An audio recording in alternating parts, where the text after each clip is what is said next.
आदाय कृष्णप्रेष्ठाय भूतले श्रीमते भक्तिवेदान्तस्वामीति नामिने नमस्ते सारस्वतदेवे गौरवाणी प्रचारिणे निर्विशेष शून्यवादी पाश्चात्यदेशतारिणे जय श्री कृष्ण चैतन्य प्रभु नित्यानंद श्री अद्वैत गदाधर शिवासादि गौर भक्त वृंद हरे कृष्णा कृष्णा कृष्णा हरे हरे हरे राम राम राम हरे हरे। ओम नमो भगवते वासुदेवाय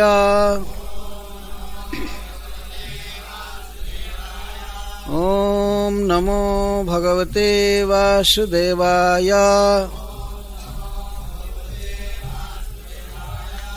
ओम नमो भगवते वासुदेवाय।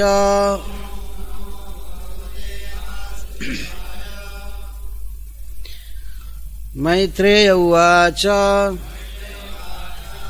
एवं संजल्पितं मातुः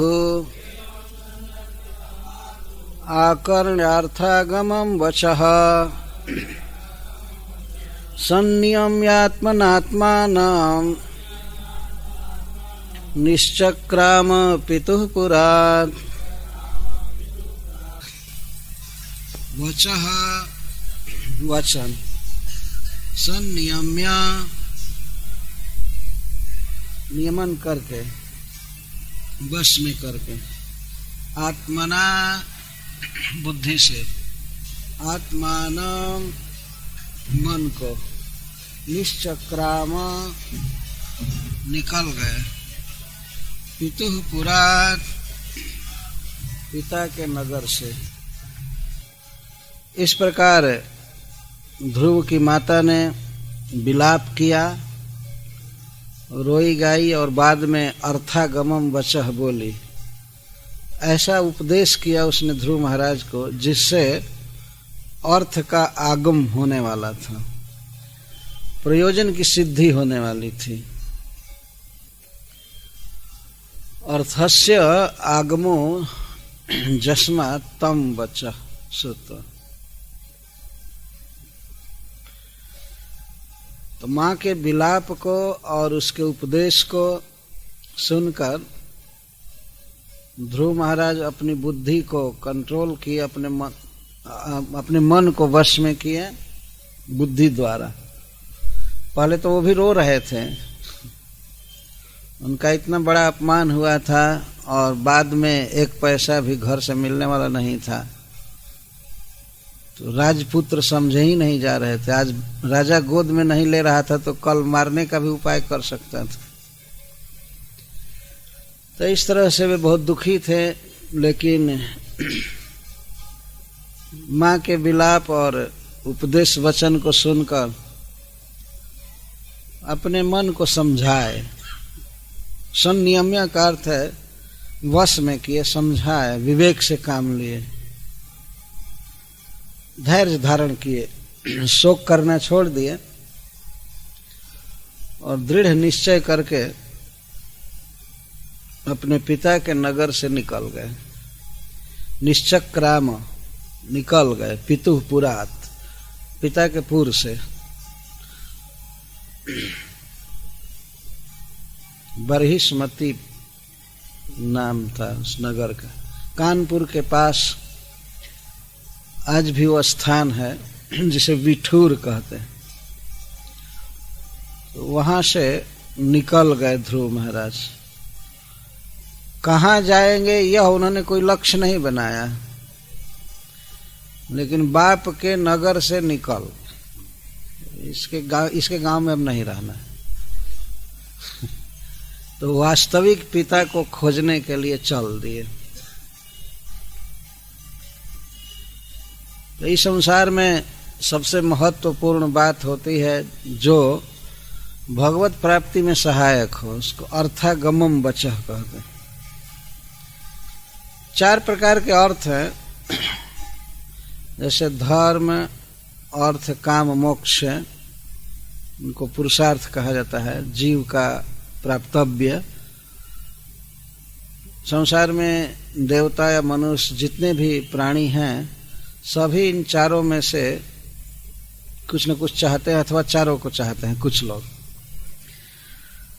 तो कुछ चाहते हैं कि हम ऐसा शुभ कर्म करें जिससे हमें स्वर्ग आदि की प्राप्ति हो, और कुछ चाहते हैं हमें धन प्राप्त हो इस संसार में सुख से जीने के लिए, और कुछ चाहते हैं कि हमें प्रचुर इंद्रिय भोग मिले, अच्छा खाना मिले, अच्छा वस्त्र, मकान और सब कुछ मिले।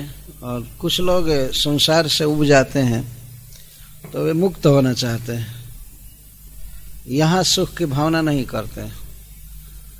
तो वो लोग जिस लक्ष्य को प्राप्त करना चाहते हैं उसे मुक्ति या मोक्ष कहा जाता है।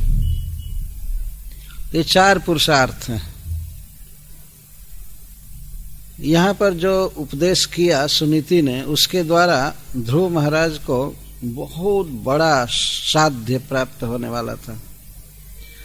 भगवान का दर्शन होगा और भगवान से वो चाहे जो कुछ भी मांग सकते थे। इसीलिए श्री मैत्रेय जी कहते हैं अर्थागमम वचः, अर्थ की प्राप्ति कराने वाला वचन। श्रीमद् भागवतम में क्या है? वचन है, शब्द भरे पड़े हैं, लेकिन ये शब्द हमारे लिए बहुत सहायक हैं। इसीलिए आचार्य लोग कहते हैं भागवत पढ़ो, भागवत सुनो। यह सबसे बड़ा मित्र है इस संसार में हम लोगों का।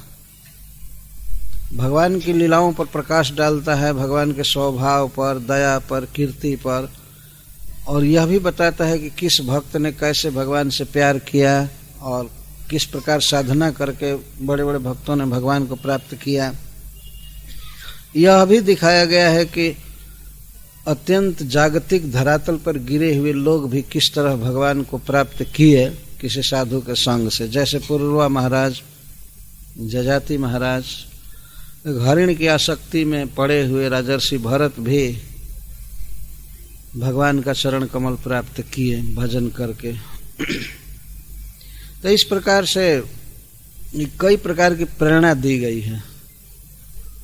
चाहे कोई कुछ भी कर रहा हो, नीच से नीच व्यक्ति है, पाप कर्म में लगा हुआ है, लेकिन वह भी जेन केन प्रकारेण श्री कृष्ण से संपर्क में आवे तो उसका उद्धार हुआ है। श्रीमद् भागवतम इसका साक्षी है। जैसे अजामिल जीवन में सब पाप किया था, लेकिन संजोग से उसे भगवान नाम लेने की आदत थी अपने पुत्र के नाम के कारण। उसके पुत्र का नाम था नारायण, और उस नारायण के प्रति उसका बहुत स्नेह था। जिस दिन नामकरण हुआ उसके बच्चे का, उसी दिन से नारायण शब्द कहना चालू किया। चक्रवर्ती पाद जी कहते हैं कि सबसे पहले अजामिल यह बोला, नारायण मातुः अंकात ममांकम आगच्छ। हे नारायण, माँ के गोद से मेरे गोद में आओ। उसी दिन उसके कोटि कोटि जन्मों का पाप ध्वस्त हो गया। इतना बोलते, हे नारायण माँ के गोद से मेरी गोद में आओ। और इसके बाद तो हजारों नाम लिया था, सुलाते समय, खिलाते समय, नहलाते समय। पूछता था अपनी पत्नी से, उस वेश्या से, नारायण खाया कि नहीं, नारायण पिया कि नहीं, क्या नारायण को बुखार आ गया है, नारायण को क्या खिलाया, क्या लाना चाहिए बाजार से। तो हमेशा तो नारायण मती ही थी, सर्वदा अपने पुत्र का चिंतन करता था, नारायण नारायण बहुत स्नेह से बोलता था। और अंत में जब जमराज के दूत आए तो उस समय भी नारायण पुकारा, अपने बच्चे को ही पुकारा, तो भगवान के 4 पार्षद आए और उसे यमपाश से मुक्त कर दिए। तो इस प्रकार यह देखा गया है। तो श्रीमद् भागवतम इसका साक्षी है। और सबसे महत्वपूर्ण प्रकाश किस विषय पर भागवत देता है? सबसे बड़ा प्रकाश जो इसका है वो यह है कि भगवान एक परम सुंदर व्यक्ति हैं, उनका घर है वृंदावन ब्रज, वहाँ वे विहार करते हैं, उनके बहुत से परिकर हैं, सखा हैं, माता पिता हैं, परंतु उसमें भी सबसे अधिक प्रकाश डाला गया है भागवत में, वह है कि अपनी नित्य प्रिया गोपी जनों के साथ भगवान नित्य विहार करते हैं। आराध्यो भगवान ब्रजेश तनयस्तद्धाम वृंदावनम रम्या काचिदुपासना ब्रजवधू वर्गेण या कल्पिता। श्रीनाथ चक्रवर्ती जी इस श्लोक के रचयिता हैं, इसमें कहते हैं ब्रजेश तनय परम सुंदर भगवान श्याम सुंदर आराध्य हैं और उनका धाम है वृंदावन, और उनके आराधना की जिस पद्धति का प्रवर्तन किया गोपियों ने वही सबसे रम्य है। यह श्री चैतन्य महाप्रभु का मत है और भागवत प्रमाण है। इस विषय में हम लोगों का बहुत बड़ा आदर है। तत्रादरो नः परम, हम लोग इसी को मानते हैं, वे कहते हैं। तो श्रीमद् भागवतम सुनना चाहिए, पढ़ना चाहिए। यह हमारे जीवन में सबसे बड़ा सहायक है, सबसे बड़ा। केवल सुनने मात्र से भगवान हृदय में बंदी हो जाते हैं।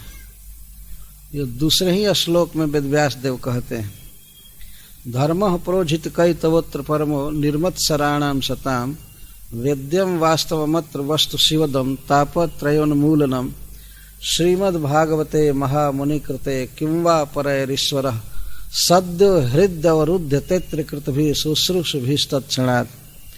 भगवान वेदव्यास देव कहते हैं कि अब अन्य शास्त्रों की क्या आवश्यकता है, अन्य शास्त्रों की और अन्य साधनों की क्या आवश्यकता है।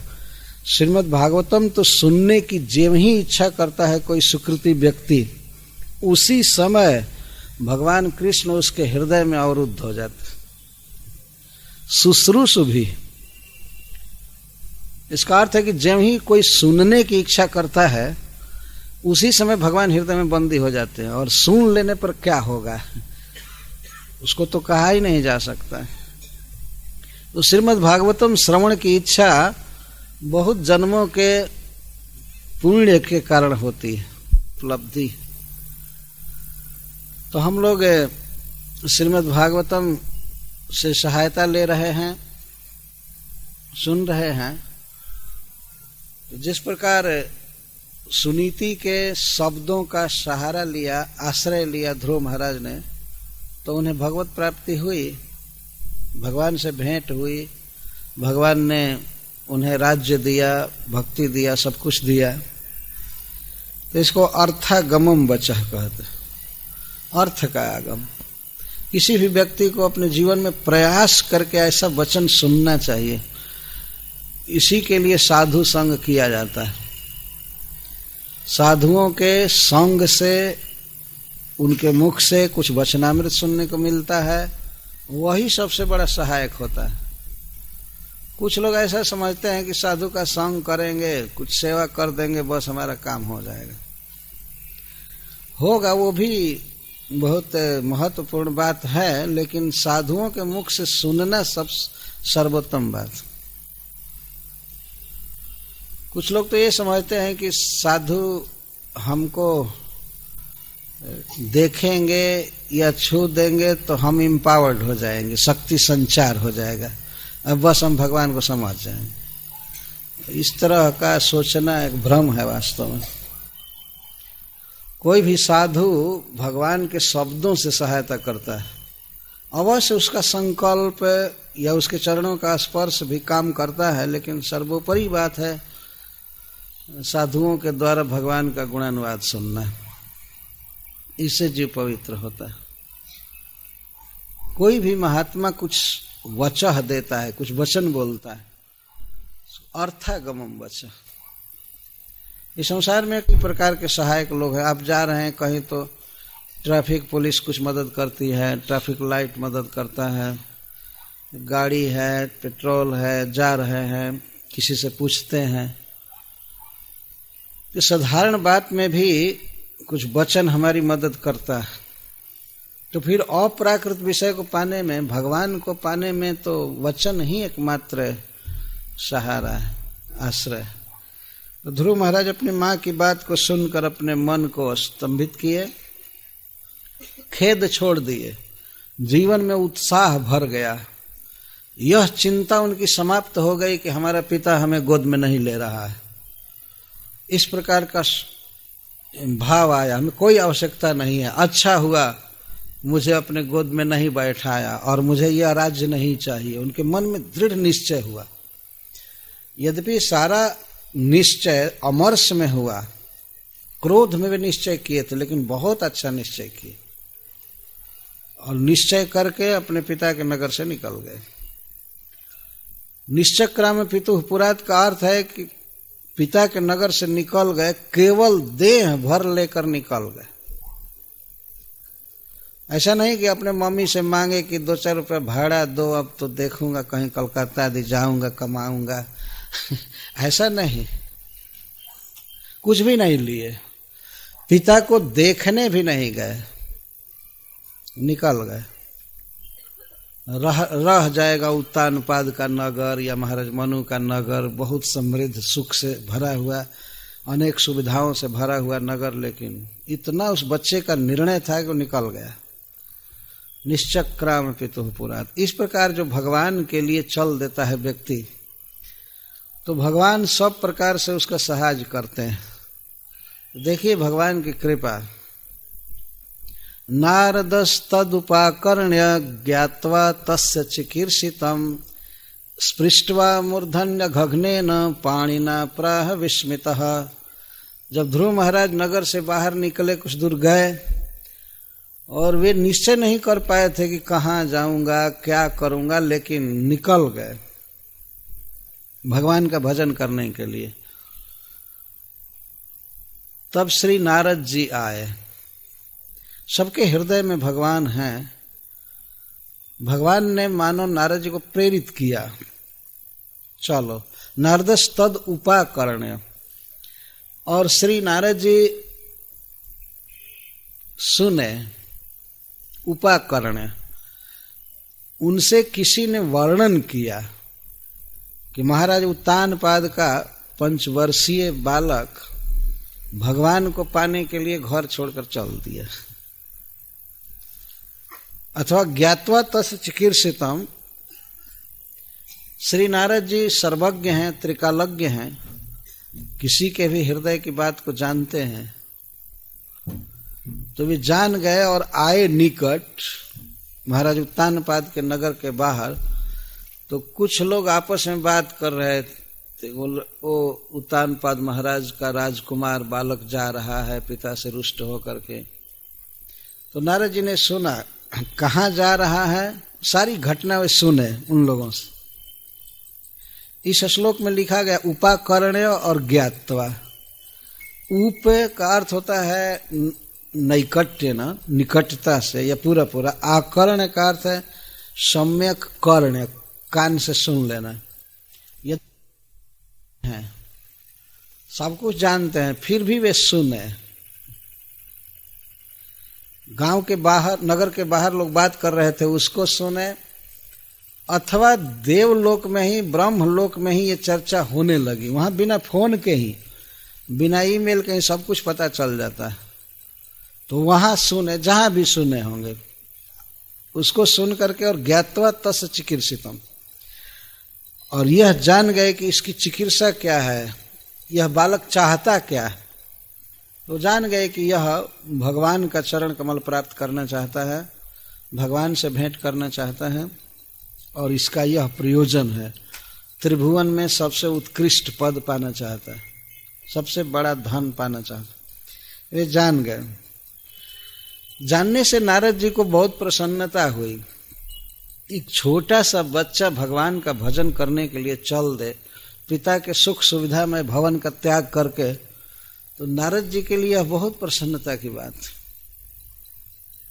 इस संसार में अपना घर छोड़ देना, सुख भोग त्याग देना बहुत कठिन बात, और उसमें भी राजकुमार कोई गरीब व्यक्ति है जिसको कोई सुविधा नहीं है तो वो घर छोड़ सकता है, लेकिन जिसके घर में सारी संपत्तियां भरी पड़ी हैं और वह व्यक्ति घर का त्याग कर दे, सुख भोग का त्याग कर दे, यह बहुत कठिन बात है। लेकिन राजकुमार ध्रुव घर छोड़कर चल दिए थे, तो नारद जी इस बात से बहुत प्रसन्न हुए और आए। नगर से बाहर कुछ दूर चल दिए थे ध्रुव महाराज, तो वे आए अकस्मात। तो आए तो ध्रुव महाराज ऐसे विचारों में खोए थे, ऐसे जाऊंगा या अथवा कहाँ जाऊं, क्या करूं। तो श्री नारद जी को देख करके वे प्रणाम नहीं किए। तो उस दशा में वे नारद जी को प्रणाम नहीं किए, परंतु नारद जी प्रणाम की अपेक्षा नहीं किए, वो तो ये सोचे भी नहीं कि हमको प्रणाम करें। वे आए निकट, बच्चा छोटा था ध्रुव और नारद जी तो बड़े थे। आकर के उन्होंने अपने दाहिने हाथ से बच्चे के सिर का स्पर्श किया, ध्रुव महाराज के मस्तक पर हाथ रखा। उस हाथ का वर्णन करते हैं मैत्रेय जी, स्पृष्ट्वा मूर्धनि अघघ्नेन पाणिना प्राह विस्मित। श्री नारद जी का पाणी कैसा है, हस्त कमल कैसा है, अघघ्न, अघ का नाश करने वाला। तो ध्रुव महाराज के सारे पाप नष्ट हो गए। पाप का क्या अर्थ है? पाप का अर्थ है भगवत प्राप्ति में प्रतिबंधक शुभ या अशुभ कर्म सब ध्वस्त हो गए। अघ इसको कहता है। श्री ध्रुव महाराज ने कोई पाप नहीं किया था इस जन्म में, परंतु भगवान के प्राप्ति में जो भी कर्म बाधक होते हैं उनको पाप कहा गया। वो भले देखने में बाहर रूप से धर्म लगे, लेकिन वो पाप होता है। तो इसका अर्थ है कि कृष्ण प्राप्ति में जो प्रतिबंधक कर्म थे वो नारद जी के कर कमल के स्पर्श से ध्वस्त हो गए।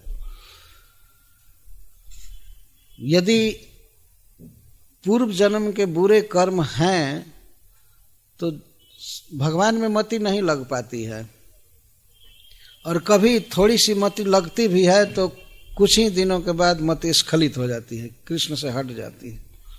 बुद्धि कर्मानुसारिणी।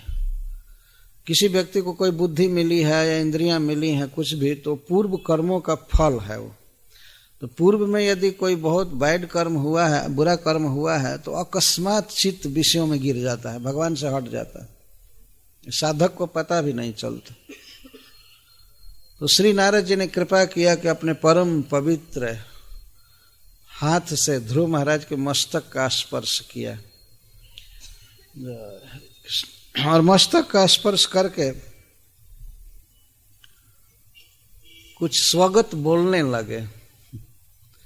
मस्तक का स्पर्श करके अपने आप में कुछ कह रहे थे। ध्रुव से प्रकट अभी नहीं कहा, अपने मन में कहे, विस्मित थे।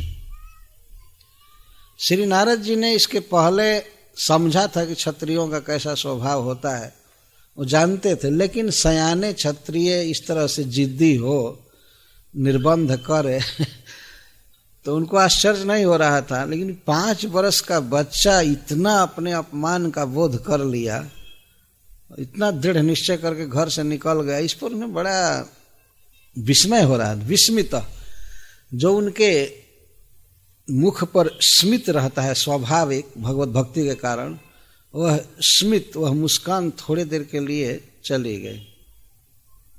तो नारद जी सोचने लगे,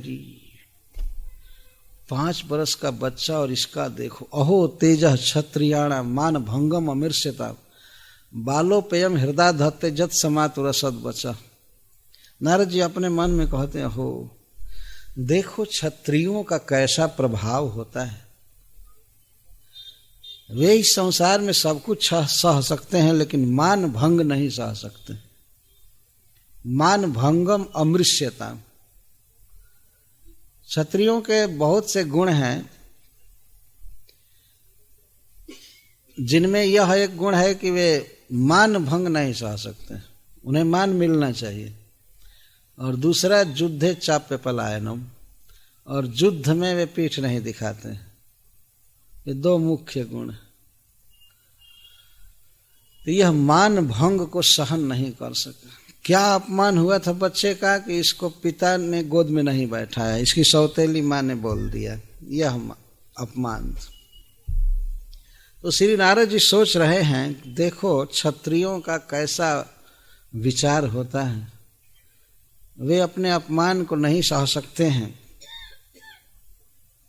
तो कोई कहे कि ये तो स्वाभाविक है, नहीं सह सकते हैं, तो कहते हैं बालो अपि, बाल है अपि, अरे ये बच्चा है, परंतु अयम हृदय धत्ते, हृदय से पकड़ लिया है।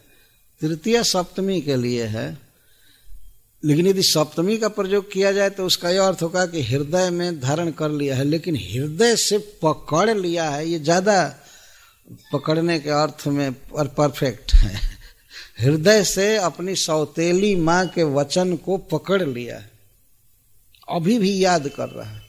श्री नारद जी तो सबके हृदय की बात जानते हैं, तो अभी भी नारद ध्रुव महाराज चिंतन करते हुए जा रहे थे कि हमको ऐसा ऐसा बोला है, तो मैं दिखा दूंगा कि कितना बड़ा धन मुझे मिला। समातु जो माँ के समान ही है, एक प्रकार से माँ है ध्रुव की, लेकिन माँ के कठोर वचन को भी इसने पकड़ लिया। असद वचन, असद वचन का अर्थ है कटुक्ति, कठोर वचन पकड़ लिया। श्री नारद जी अपने मन में सब विचार कर रहे थे, लेकिन वे प्रसन्न थे कि चलो इस तरह से पकड़ लिया हृदय में अपने सौतेली माँ के वचन को, तो ये कुछ कार्य करेगा, भगवान की प्राप्ति करेगा। लेकिन विस्मित हो रहे थे, आश्चर्य हो रहा है। तो फिर प्रकट कहते हैं, श्री नारद उवाच नाधुनाप्यवमानं ते सम्मानं वापि पुत्रक लक्षयामः कुमारस्य शक्तस्य क्रीडनादिषु। बेटा कहते पुत्र का, और बहुत स्नेह से संबोधन करते हैं, बेटा पुत्र,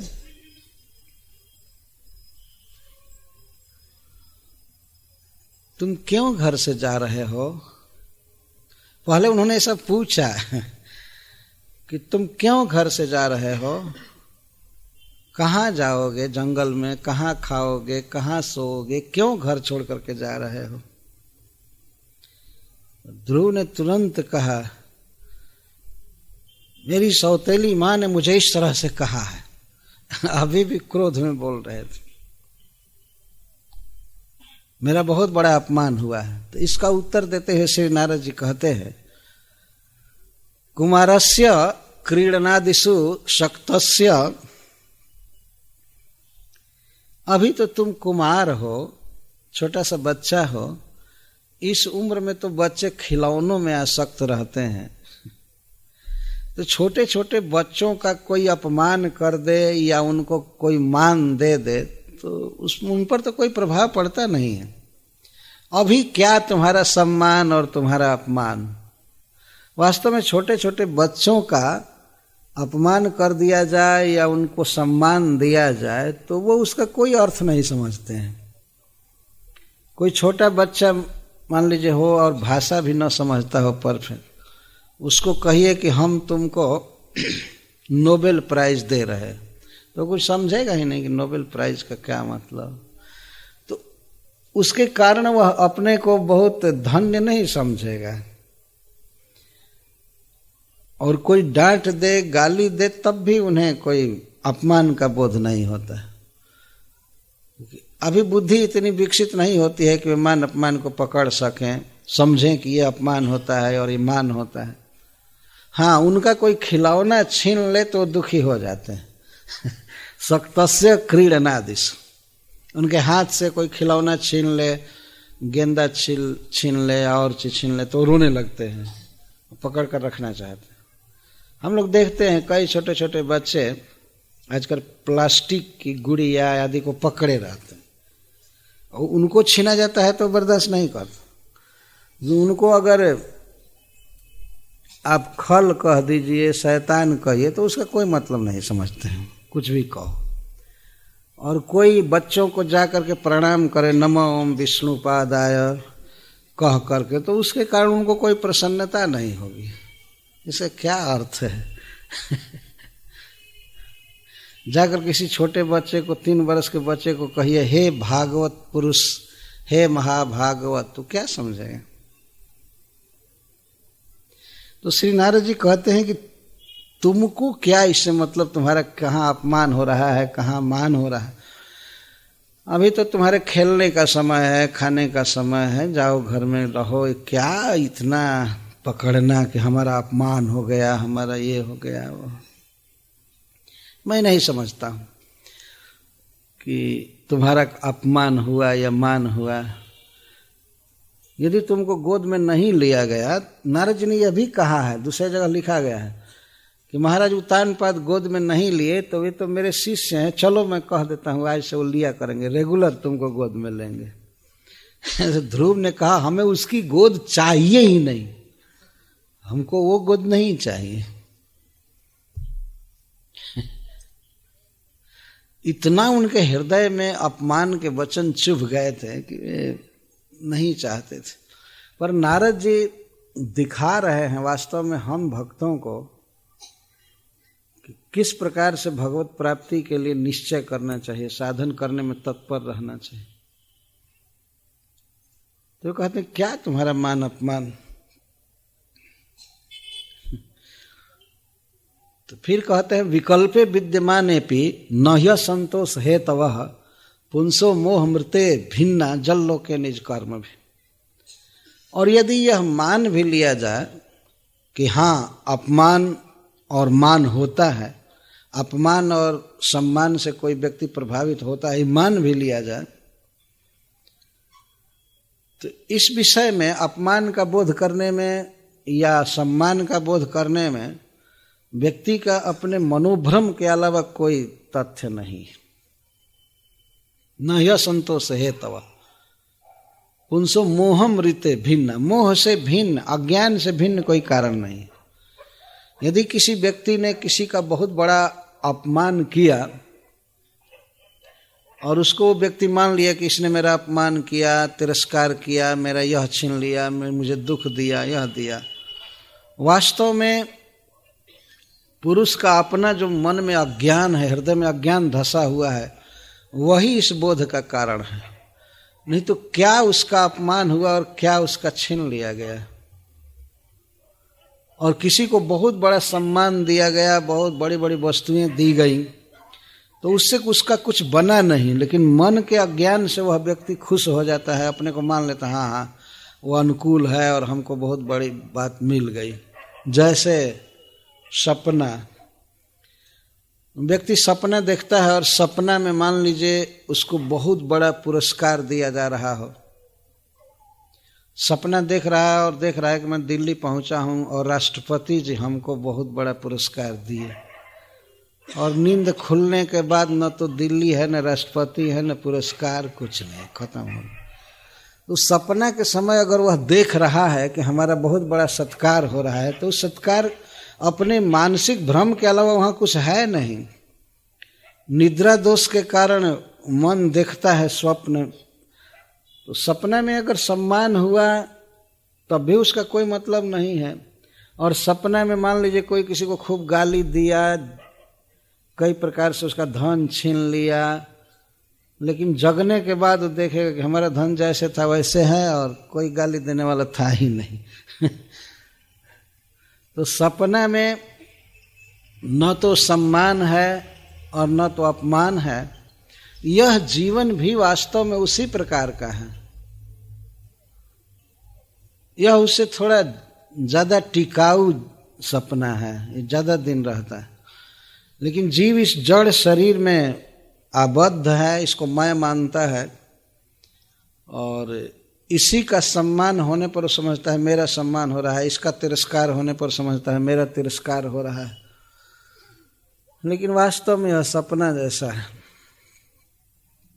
पहले से ही जीव अज्ञान में बंधा हुआ है शरीर में, तो क्या इसमें अपमान और मान। शरीर अविद्या का जाल है, शरीर अविद्या जाल, तो अविद्या के जाल में, नेट में फंसा हुआ है, और उसी नेट, उसी जाल का यदि श्रृंगार किया जाए, स्वागत किया जाए, तो उस जाल में फंसा हुआ व्यक्ति कहेगा आहा मेरा कितना सत्कार किया जा रहा है। वो सत्कार तुम्हारा हो रहा है, कुछ भी नहीं हो रहा है, भ्रम है। और इसी तरह से अपमान भी एक भ्रम है। नारद जी ने कहा कि मान अपमान का बोध करना जीव के अंतःकरण का जो दोष है, अविद्या है, उसके कारण वो फील करता है। अन्यथा इस संसार में असंतोष का और कोई दूसरा कारण है ही नहीं। कई घटनाएं जीवन में घटती हैं, उसके द्वारा हम लोग इस बात को स्पष्ट समझ सकते हैं। जैसे एक बार मैं देखा था एक स्टेशन पर, रेलवे स्टेशन पर, दो व्यक्ति दौड़ते हुए आए और ट्रेन 1.5 घंटा लेट थी, विलंब से आ रही थी। तो जब विलंब हो रहा था तो प्लेटफार्म पर जो पहले से लोग थे वो बहुत उद्विग्न हो रहे थे। इतना विलंब कर दिया, बनारस पहुंचना है, यह काम करना, यह काम करना, ये रेलवे वाले बिल्कुल बदमाश हो गए हैं। कई तरह से लोग बात कर रहे थे, ठीक से गाड़ी नहीं चला रहे, बहुत उद्विग्न हो रहे थे लेट होने से। और 2 आदमी दौड़ करके आए, गाड़ी प्लेटफार्म पर आने वाली थी और गाड़ी में चढ़ गए। वो लोग इतना खुश थे को हो यार भोजन करके चला, मैं तो सोचा कि वो तो गाड़ी चली गई होगी, लेकिन बहुत अच्छा हुआ, मिल गई। तो गाड़ी के विलंब से 2 आदमी को बहुत प्रसन्नता हो रही थी और बाकी सब लोगों को विषाद हो रहा था। सब लोग दुख में जा रहे थे। अंततः गाड़ी तो एक ही टाइम पर आई, चाहे लेट आवे चाहे कुछ भी आवे, तो एक तरह का प्रभाव नहीं पड़ रहा था मन में। जो लोग लेट चले थे और ये आशा कर रहे थे गाड़ी नहीं मिल पाएगी, सोच रहे थे, उनको मिल गई, वे खुश हो गए। और जो पहले से आकर बैठे थे वे सब दुख में जा रहे थे। इसमें अपने अज्ञान के अलावा और क्या कारण है? अरे जो भी लेट हुआ, अब तो आराम से जाओ, भगवान का नाम जपते हुए जाओ, क्या दुख प्रकट करना है। हरे कृष्णा कृष्णा कृष्णा हरे हरे, हरे राम राम राम। इसी तरह से प्रत्येक बातों में व्यक्ति अज्ञान के कारण शोक करता रहता है या हर्ष भी करता है। श्री नारद जी कहते हैं विकल्पे विद्यमान में भी न ही असंतोष है। तो ठीक है, ये होता है संसार में, कभी मान मिलता है कभी अपमान मिलता है, लेकिन मान या अपमान में असंतोष का कारण अपने मानसिक अज्ञान के अलावा और कोई दूसरा नहीं है। क्यों? अंतिम कारण बता रहे हैं, जल लोक के निज कर्म भी।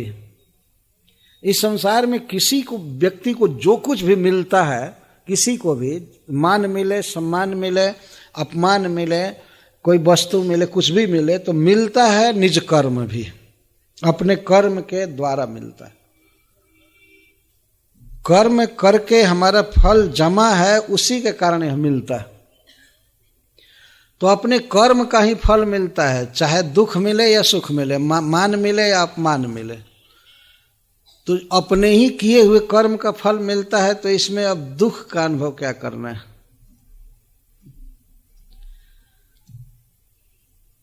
कोई व्यक्ति सोचता है कि इस व्यक्ति ने हमको यह दे दिया, बहुत उपकार किया, यह किया, और किसी को सोचता है कि यह हमारा छीन लिया, हमारा तिरस्कार किया।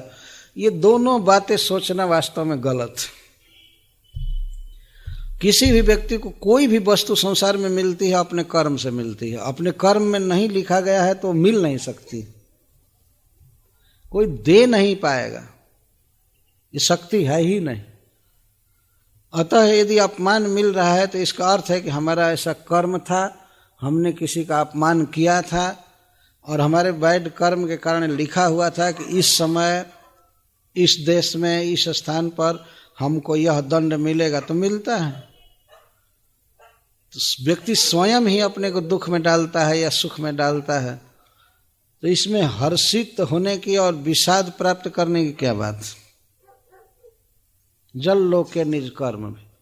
तो श्री नारद मुनि के कहने का आशय यह था कि ध्रुव, तुम्हारे पिता ने तुमको गोद में नहीं बैठाया या तुम राजा के यहाँ जन्म ले करके भी राज्य शासन का अधिकार प्राप्त नहीं कर पाओगे, तो यह तुम्हारे कर्म में लिखा हुआ था, इसके लिए चिंता करने की क्या बात?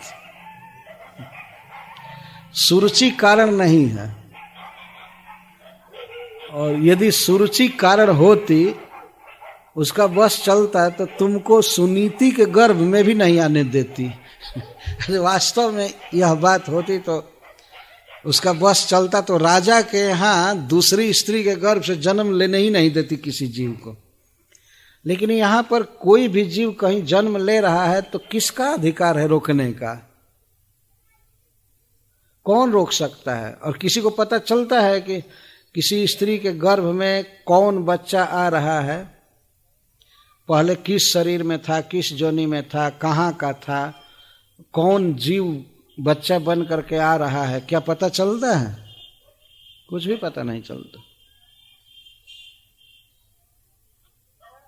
तो जैसे इस बात का पता नहीं चलता है कौन जीव गर्भ में आ रहा है, तो कौन जीव राजा बनेगा, कौन मंत्री बनेगा, किसको क्या मिलेगा, ये सब पहले से पता नहीं होता है। अपने अपने कर्मों के अनुसार वो लिखा होता है, ईश्वर सब देता है कर्म फल। इसलिए बुद्धिमान व्यक्ति को चाहिए कि इस विषय में शोक ना करे। परितुष्य ततस्तात तावन मात्रेण पुरुषः दैवोपसादितं जावन विक्षेश्वर गतिम बुध। इसलिए बुधः पुरुषः, बुद्धिमान व्यक्ति को चाहिए कि दैव के द्वारा, कर्म के द्वारा या ईश्वर के द्वारा जो कुछ भी उसे मिले उसी से अपने को संतुष्ट रखना चाहिए, खुश रहना चाहिए।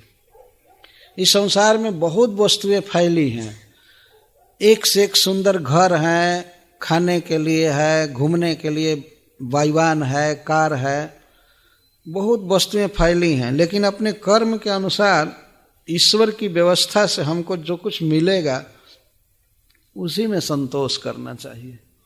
नारद जी कहते, जब तुम्हारे भाग्य में नहीं लिखा है राजा बनना, तब इसके लिए चिंता करने की क्या जरूरत है? अब घर द्वार छोड़कर भागोगे, भटकोगे तो नहीं लिखा है तो नहीं मिल पाएगा। ऐसा थोड़े है कि इधर गोद में राजा नहीं बैठा है तो जा करके इधर उधर तुम फिर से राजा की गोद में बैठ जाओगे, ऐसा नहीं है। श्री नारद जी वास्तव में ध्रुव महाराज के निष्ठा को प्रकट करना चाहते हैं कि कितनी इसकी दृढ़ निष्ठा है भगवान के भजन में, यह बच्चा बोलेगा। इसीलिए वे सामान्य नीति का उपदेश कर रहे हैं कि जो ईश्वर दे उसी में संतोष करना चाहिए। यदि ईश्वर नहीं लिखा है उत्तानपाद के गोद में बैठना या राज्य गद्दी पर बैठना, तो क्या करोगे? अब दुख प्रकट करने से, असंतोष करने से तो और पीड़ा ही होती है। जो दे दिया ईश्वर उसी में संतुष्ट रहना चाहिए, मानना चाहिए हमारे कर्म का फल है, भगवान ने हमको दिया है।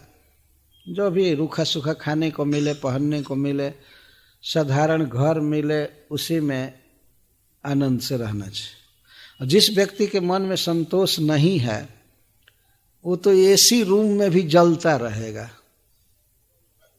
तो बाहर ठंडा रहता है, हृदय धधकता रहता है, ये नहीं मिला, वो नहीं मिला हमको, ये अपमान हो गया, ये हो गया। वैसे सोना के भवन में बैठा दीजिए तब भी आदमी मरता रहेगा चिंता से। मरने वाला अगर इस तरह से है अज्ञान में, तो क्या करेगी? सोने की दीवारें क्या करेंगी? और मान सम्मान कुछ भी नहीं करेगा। जब मन में अज्ञान बसा हुआ, हमको ये नहीं मिला, हमको यह नहीं मिला, हमको ऐसा चाहिए था, इस तरह से मन में आकांक्षाएं रहती। इसीलिए परितुष्य ततस्तात, हे तात, हे प्रिय ध्रुव, बुधः पुरुषः, बुद्धिमान पुरुष को चाहिए कि वह तावन मात्रेण परितुष्य, उतने से ही संतुष्ट रहे, जावत दैवोपसादितम प्रापितम, जितना दैव दे दे उसी में संतोष करे। ये और सबके लिए अमृत उपदेश है। ध्रुव महाराज के लिए ठीक नहीं था। यदि वे संतुष्ट हो गए होते तो फिर भगवान की प्राप्ति नहीं कर पाते, पर अन्य लोगों के लिए ये नारद जी का उपदेश बहुत अच्छा है।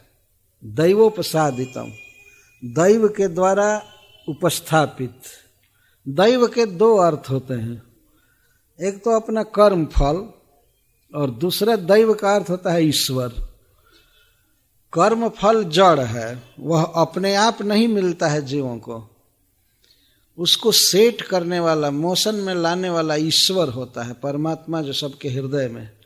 वो व्यक्ति के कर्म को जैसा उचित समझते हैं समय पर या किसी स्थान में दे देते हैं, उसे भोगता है।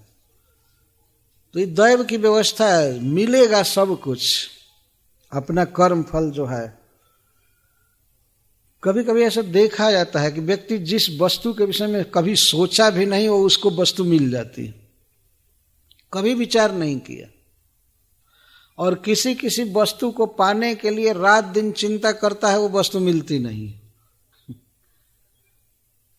हमने भी अपने जीवन में देखा है कई बार, कोई कोई दिन ऐसा गया है कि सवेरे से शाम तक कोई व्यक्ति भोजन के लिए पूछा नहीं, और सोचते सोचते शाम हो गई, रात भी बीत गई। कभी कभी ऐसा होता है कि एक दिन में 10-10 निमंत्रण लोग देकर जाते हैं कि हमारे यहाँ भोजन है, हमारे यहाँ भोजन है। कभी कभी ऐसा होता है, कहाँ कहाँ जाए आदमी खाने के लिए। तो खाए या न खाए अथवा भूखे रहे, यह सब अपने कर्म का फल है। ये भोजन के विषय में यह बात है, तो फिर उसी तरह से वैरायटी के विषय में क्या खाने को मिलेगा, क्या नहीं मिलेगा, अब इसमें भी शोक करने की जरूरत नहीं है। जो लिखा है ललाट में वो थाली में आएगा। कभी कभी आदमी अपने स्त्री, अपने पत्नी पर बहुत क्रुद्ध हो जाता है, इसने क्या बना दिया है।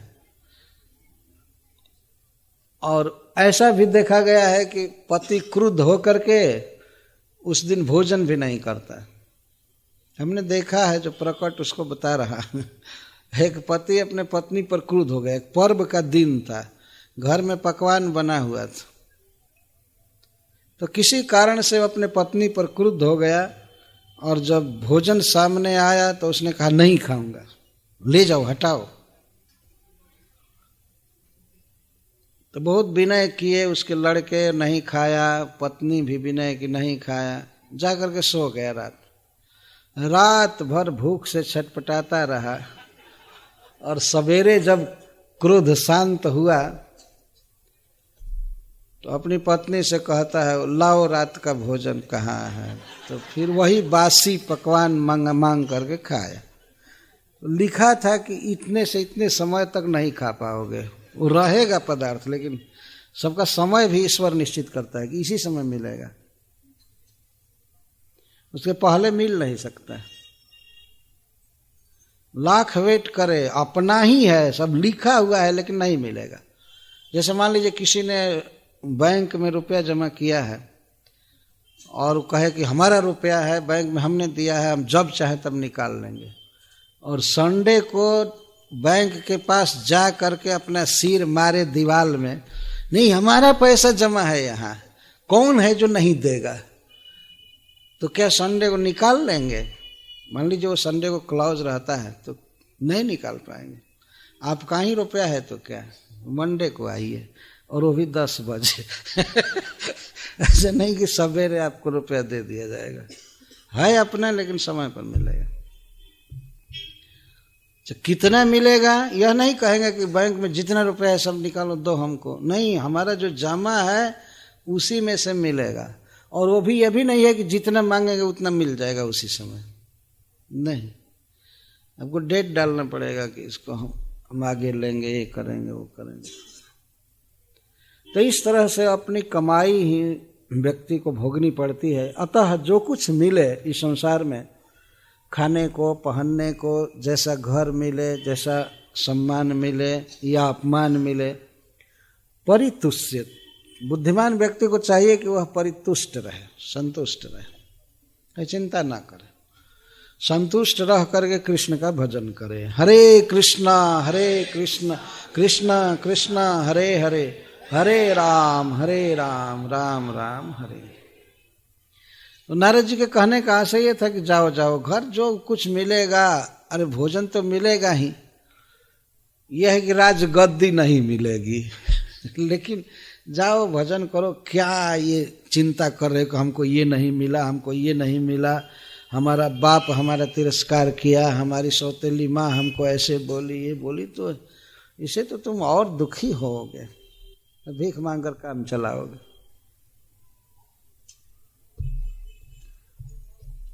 इसलिए लौट जाओ, उनके कहने का मतलब था। परंतु ध्रुव महाराज लौटने वाले नहीं थे। तब नारद जी फिर दूसरे फेज से समझाते हैं। वे कहते हैं कि अथ मात्रोपदृष्टे न योगे न अवरुत्ससी यत् प्रसादम सवै पुंसाम दुराराध्यो मतो मम।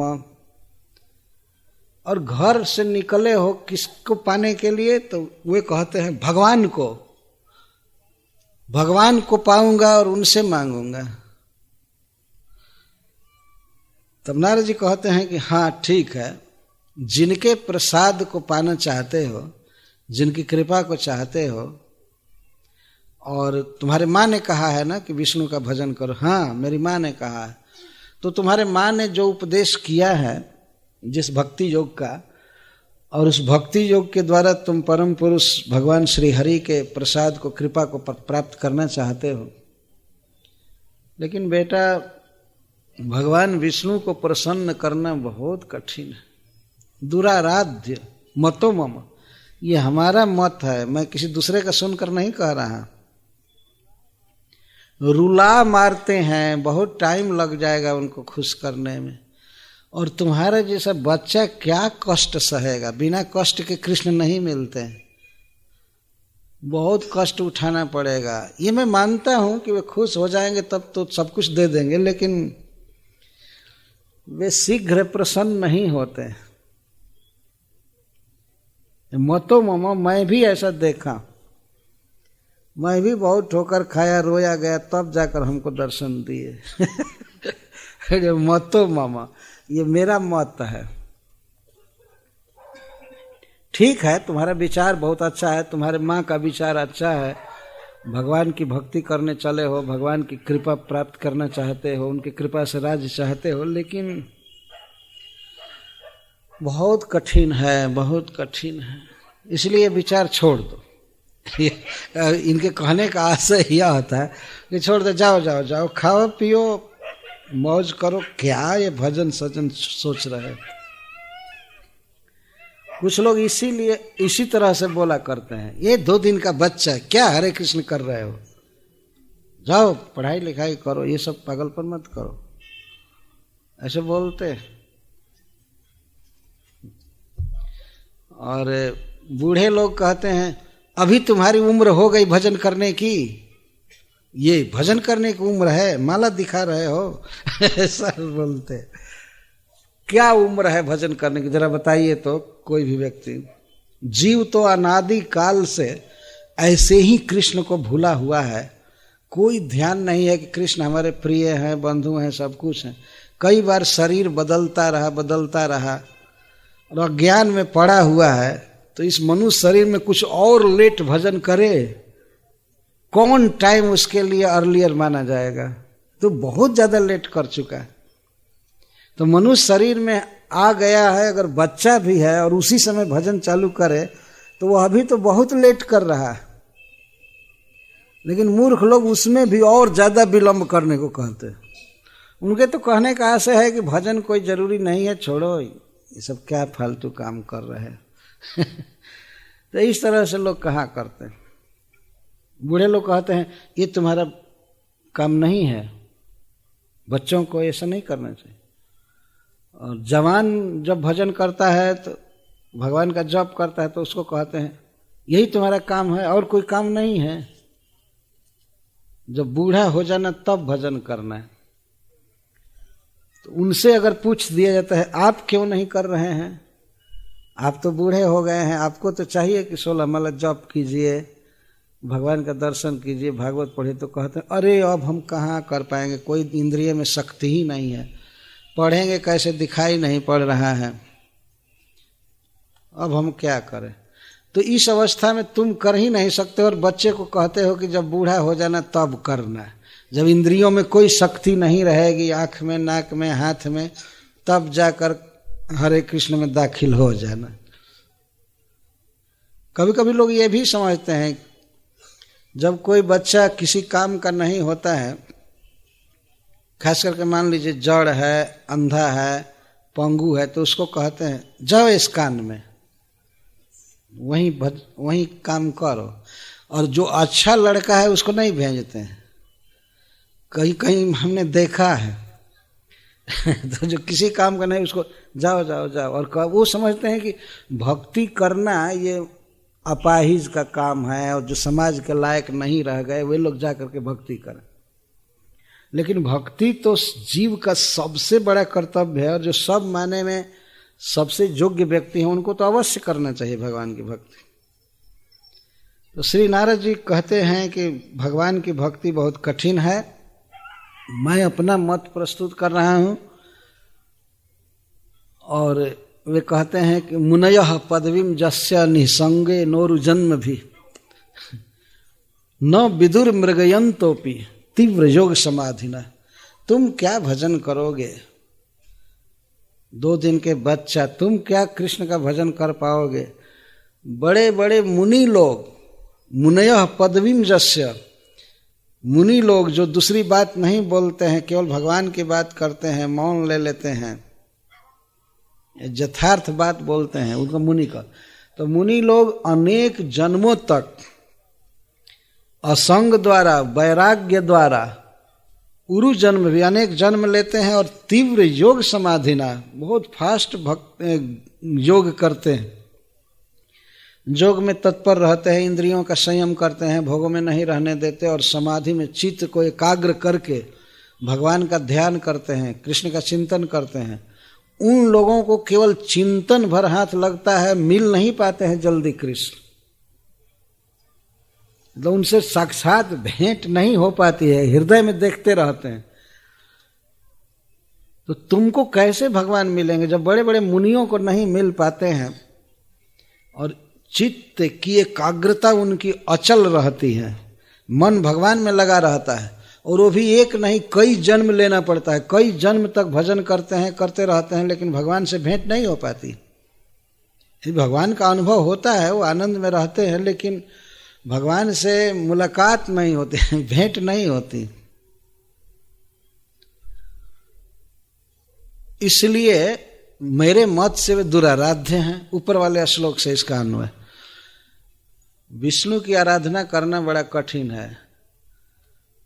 यह बात श्री नारद जी ध्रुव महाराज के परीक्षण में कर रहे हैं और लोगों को सिखाने के लिए कह रहे हैं। नहीं तो वास्तव में भगवान की आराधना सबसे सरल है, जैसे आगे यह बात आएगी।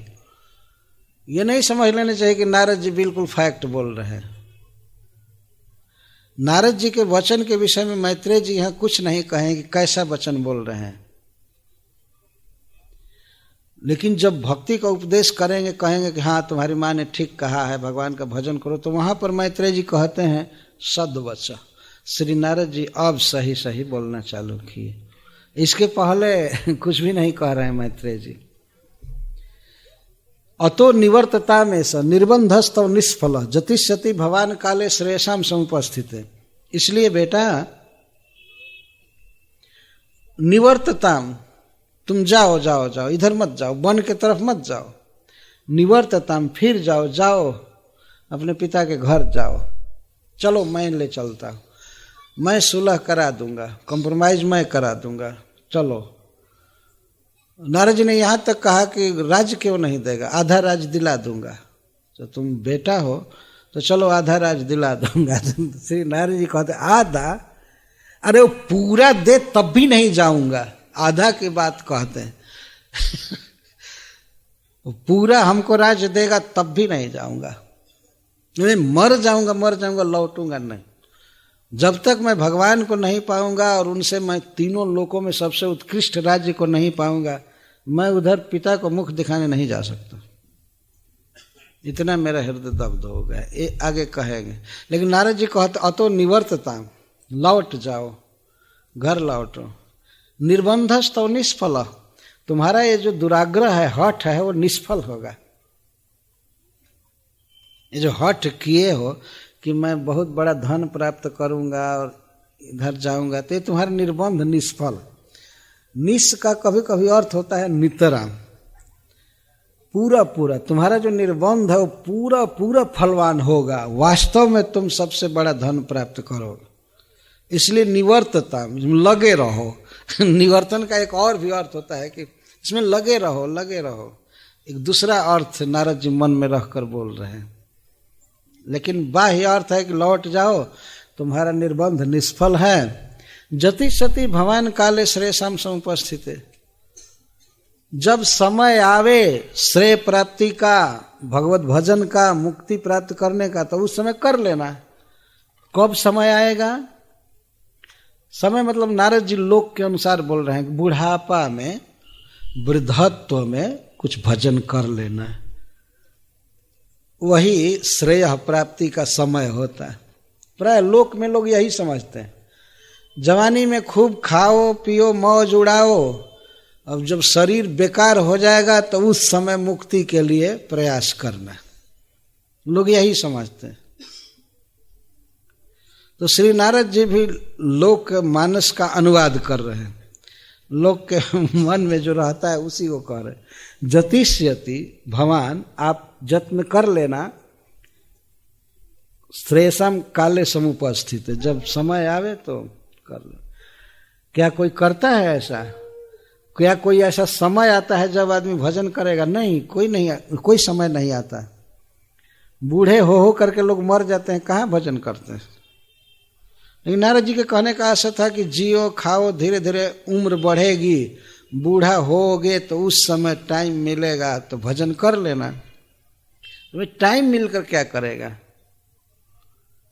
बुढ़ापा में तो सरकार भी रिटायर कर देती है, वो भी फ्री कर देती है, नौकरी से रिटायर कर दे जाओ। लेकिन ऐसे समय में सरकार रिटायर करती है कि वह उस डिपार्टमेंट में काम करने लायक नहीं रह जाता है। जब तक काम करने लायक रहता है तब तक उसे खूब काम कराती है सरकार या कंपनी, कोई भी। जब काम करने लायक नहीं होता है तो रिटायर। जब उसमें काम करने लायक नहीं रहा तो क्या वो भजन करने लायक रहेगा? अब तो बेकार हो गया। यद्यपि यह बात जरूर है कि कोई कितना भी वृद्ध हो, जब भी ज्ञान हो तब वो भजन कर सकता है, परंतु ज्ञान होगा नहीं ना। समय बीतने से ज्ञान नहीं होता है, ज्ञान प्राप्त करने का उपाय करने पर ज्ञान प्राप्त होता है। जैसे मान लीजिए किसी व्यक्ति को आप स्कूल मत भेजिए, कोई पढ़ाई का प्रबंध मत कीजिए, तो क्या उम्र बीतते बीतते अपने आप पढ़ना जान जाएगा? नहीं जान पाएगा। कितने लोग मर जाते हैं वो एक अक्षर पढ़ना नहीं जानते। समय बीतने से क्या होगा? इसलिए जत्न करना चाहिए, बचपन में ही भगवान की भक्ति करनी चाहिए, नहीं तो आगे भक्ति में मन लगेगा ये कोई गारंटी नहीं है। पर श्री नारद जी कहते हैं जाओ जाओ, खेलो खाओ, विवाह करो, घर बसाओ, बाद में ये सब करना। जब श्रेय प्राप्ति का उचित समय आएगा तब। तो उचित समय क्या है? इनके ही शिष्य प्रहलाद महाराज असुर बालकों से कहते हैं कौमार आचरित प्राज्ञो धर्मान भागवता निहा दुर्लभम मानुषम जन्म तदप्य ध्रुवमर्थ। असुर बालकों से श्री प्रहलाद महाराज ने कहा, हे मित्रों, बचपन में ही भागवत धर्म का आचरण करना चाहिए। क्यों? आगे क्या खतरा है? दुर्लभम मानुषम जन्म तदप्य ध्रुवमर्थदम। इस शरीर का कोई ठिकाना नहीं है, कब क्या हो जाएगा, कब लकवा मार देगा, कब हार्ट फेल हो जाएगा या कब क्या हो जाएगा, कोई ठीक नहीं है। और ध्रुवम, मरना तो निश्चित है, बुढ़ापा भी लगी हुई है। और इस तो बच्चे कहते हैं तो दूसरा शरीर मिलेगा तब भजन करेंगे, अभी इस जन्म में कुछ भोग ले। तो कहते हैं दुर्लभम मानो समझो, दूसरा जन्म मिलेगा ही नहीं, बहुत मुश्किल से मिल गया है, और इसी शरीर से भागवत धर्म का आचरण हो सकता है, भक्ति का अनुष्ठान होगा। इसलिए जितना जल्दी भजन करो। तो उन बच्चों ने कहा कि जवानी में भजन करेंगे उस समय। तो कहता अरे जवानी में क्या करोगे, दुरा पुरेण कामे न मोहे न च बलियस। उस समय इतनी कामना मन में उठेगी, इतनी कामना, उन कामनाओं को पूरा करने में बीत जाएगा सारा समय। और उस समय जब जवान बनोगे और प्रिया घर में आएगी, कथम प्रियाया, जब प्रिया घर में आएगी अनुकंपिताया, विवाह करोगे और पत्नी घर में आएगी, उसमें मन लग जाएगा, तो अब कठिन हो जाएगा भजन।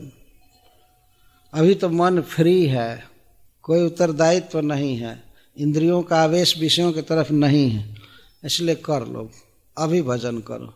तो कहेगा ठीक है बुढ़ापा में करेंगे। तो बुढ़ापा में क्या करोगे, शरीर अक्षम हो जाएगा, नहीं कर पाओगे। कई तरह से प्रहलाद महाराज ने यही सिद्ध किया कि बचपन में ही भजन करना चाहिए। और यहाँ पर उनके गुरु महाराज लोक रीति से बोल रहे हैं कि नहीं नहीं, श्रेय का समय आएगा उस समय करना है। लेकिन नारद जी का भीतरी भाव यह था कि श्रेय का यही सबसे उचित समय है, बस कर लो, जतिष्यति, अब तुम करोगे ही, बस एक दो घंटे के बाद या 2-4 दिन के बाद अब चालू करोगे। नारद जी के मन में भाव ये है, मधुबन भेज करके भजन कराएंगे। लेकिन लोक में कैसे लोग बोलते हैं, वास्तव में जीव इतना अधिक समय बिताया है अज्ञान में, इतना अधिक कृष्ण से विमुख, कि अब 1 सेकेंड भी वेट नहीं करना चाहिए। यदि कोई व्यक्ति ये सोचता है कि आगे करूंगा, तो यह उसकी नासमझी है, मूर्खता है। जितना शीघ्र भगवान का भजन करना चाहिए, जितना, और उपलब्धियों के लिए और वस्तुओं के लिए प्रयास करने की कोई आवश्यकता नहीं, वो तो अपने आप मिलेगी। कर्मानुसार वो वस्तु अपने आप मिलेगी। केवल भक्ति ऐसी चीज है जो करने से होगी, इसीलिए प्रयास करना चाहिए। तो नारद जी कहते हैं कि तुम लौट जाओ, बहुत कठिन है भगवान का भजन करना। इसके बाद उन्होंने कहा कि जस जद दैव विहितम स तेना सुख दुखयो आत्मानम तो स्वयं देहि तमसः पार मृच्छति। हे ध्रुव, इस संसार में किसी देही को, देह धारण करने वाले जीव को जो भी दैव विहित सुख या दुख मिलता है वो तो मिलेगा ही, दैव की व्यवस्था है, कभी सुख मिलेगा कभी दुख मिलेगा। तो सुख में या दुख में जो देही, जो जीव आत्मानम तोषयन, अपने मन को संतुष्ट रखता है और संतुष्ट रह करके भगवान का भजन करता है, तो तमसः पारम रिच्छति प्राप्नोति, तम के, अविद्या के पार हो जाता है, अर्थात मोक्षम प्राप्नोति इति अर्थ, मोक्ष प्राप्त कर लेता है। श्री नारद जी बहुत अच्छा सिद्धांत बता रहे हैं कि किसी भी स्थिति में संतुष्ट रहना चाहिए, ईश्वर पर विश्वास करना चाहिए, भगवान हमको देंगे, आज तक दिए हैं। जैसे हम लोग गर्भ में थे तो वहां भी भोजन किए, ऐसा शास्त्र कहता है कि जीव जब 5 महीने का होता है तो उसमें खाना चालू करता है। लेकिन भगवान की ऐसी व्यवस्था है कि नाभि से वो खाता है, नाल से भोजन प्राप्त करता है। माँ जो खाती है, माँ के भोजन का शेयर उसको मिलता रहता है। ये ईश्वर की व्यवस्था है, बच्चे की व्यवस्था नहीं है। वो भोजन प्राप्त करना चाहे तो नहीं प्राप्त कर सकता। जन्म लेने के बाद कोई बच्चा बैठना भी नहीं जानता है, वो भोजन क्या जुटा पाएगा। लेकिन भगवान गर्भ में खिला करके लाते हैं, पालते हैं, पोसते हैं, बचपन में पोसते हैं, तो आगे भी वो सारी व्यवस्था रखते हैं। परंतु जीव चिंता करता रहता है, कैसे हमारा चलेगा, कैसे खाऊंगा, कहाँ रहूंगा, हाय हाय। तो ईश्वर की व्यवस्था है, चिंता नहीं करनी चाहिए, श्री नारद जी कहते हैं। और इस तरह से निश्चिंत रह करके जो व्यक्ति भगवान का स्मरण करता है तो वह मोक्ष प्राप्त करता है। तमसः पारम, इस प्राकृत जगत को तमह कहा गया है। तमसः पारम का अर्थ वैकुंठ, भगवान का धाम। जो व्यक्ति संतुष्ट रह करके भजन करता है वो भगवान का धाम प्राप्त करता है। और जीवन में एक शैली बता रहे हैं कैसे मनुष्य को जीना चाहिए, रहना चाहिए। तो श्री नारद जी कहते हैं, गुणाधिकान मुदम लिप्सेत अनुक्रोशम गुणाधमात समानाद मैत्री मन विच्छेद न तापय रभिभूयते। बहुत सुंदर नीति बता रहे हैं। देखो ध्रुव, बुद्धिमान व्यक्ति को चाहिए कि संसार में जो गुणों में अधिक हैं, श्रेष्ठ हैं, उनको देख करके प्रसन्न होना चाहिए, मुदम लिप्सेत। और जो गुणों में अधम हैं उन पर कृपा करनी चाहिए, और जो गुणों में समान है उनके साथ मैत्री करनी चाहिए। गुण का क्या अर्थ है? गुण के कई अर्थ हैं। जैसे मान लीजिए इस संसार में कोई धनी व्यक्ति है या सुंदर शरीर वाला है, ऊंचा पद वाला है, विद्यावान है, कोई बहुत पढ़ा लिखा व्यक्ति है, सुंदर शरीर है, सब तरह से सम्मानित व्यक्ति है, उसके पास काफी धन है। तो ऐसे जब व्यक्ति मिलें या उन पर जब विचार करना हो तो प्रसन्न होना चाहिए। गुणाधिकात मुदम लिप्सेत। यदि कोई धनी, विद्वान, स्वरूप, सम्मानित व्यक्ति मिले तो उसको देख करके प्रसन्न होना चाहिए। उसके साथ कभी ईर्ष्या नहीं करनी चाहिए। इस संसार में जहां भी जाइए तो अवश्य कुछ ज्यादा धनी लोग, ज्यादा पढ़े लिखे, ज्यादा सुंदर मिलेंगे, ये स्वाभाविक। तो ऐसे लोगों को देख करके जलना नहीं चाहिए। अरे इसको, ये तो बहुत धनी है, बहुत सुंदर है, बहुत विद्यावान है, यह है वह है, इसको बहुत सम्मान मिलता है। कभी ईर्ष्या नहीं करनी चाहिए, जलन नहीं करना चाहिए, उसको देखकर प्रसन्न होना चाहिए। कैसे? जैसे अपने परिवार में मान लीजिए यदि 4-5 बच्चे, 4-5 लड़के हैं, 4-5 भाई हैं, और एक भाई यदि बहुत पढ़ा लिखा हो जाए और बहुत सुंदर हो और उसको बहुत उच्च पद मिल जाए, कोई मिनिस्टर बन जाए या बहुत बड़ा व्यापार करे, धनी हो जाए, तो दूसरे भाई यह देख करके प्रसन्न होते हैं, न कि जलते। प्रायः इस संसार में देखा गया है। अगर एक भाई गुणों में अधिक है तो दूसरे भाई इस बात से प्रसन्न होते हैं, जलते नहीं। तो यही बात संसार में जितने भी जीव हैं, मनुष्य, उनके विषय में लागू करना चाहिए। अगर कोई धनी है, सुखी है, तो उसको देख करके मुदम लिप्सेत, मोद प्राप्त करना चाहिए, न कि द्वेष, जलन नहीं करना चाहिए। अच्छा, अनुक्रोशम गुणाधमात। और जो गुणों में अपने से हीन हैं, जो मान लीजिए हमसे गरीब हैं या बिना पढ़े लिखे हैं, कुरूप हैं, समाज में तिरस्कृत हैं, तो ऐसे जीवों को देख करके उन पर अनुक्रोश करना चाहिए। अनुक्रोश का अर्थ अनुकंपा, उनका दुख दूर करने की चेष्टा करनी चाहिए, उन पर स्नेह होना चाहिए। जैसे परिवार में यदि कोई बच्चा अपाहिज हो जाता है, पोलियो हो जाता है, या किसी भी तरह से वो दुखी हो जाता है, तो दूसरे भाई उस पर प्रेम करते हैं, न कि उसका तिरस्कार करते हैं। संसार में जितने भी जीव हैं वे सब भगवान के ही अंश हैं। ममैवांशो जीव लोके जीव भूता सनातन। तो कोई यदि दुख में है तो उसको देख करके उस पर दया करनी चाहिए, तिरस्कार नहीं करना चाहिए। नारद जी यह कह रहे हैं। तो नारद जी के कहने का आशय यह था बाह्य रूप से कि यदि तुम्हारा भाई राजा बनेगा, तुम नहीं बनोगे, तो यह देखकर तुमको प्रसन्न होना चाहिए।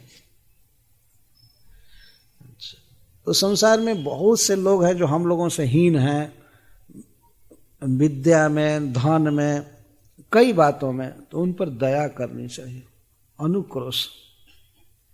तब वह व्यक्ति भगवान की कृपा प्राप्त करता है, जो दया करता है दूसरे जीवों पर।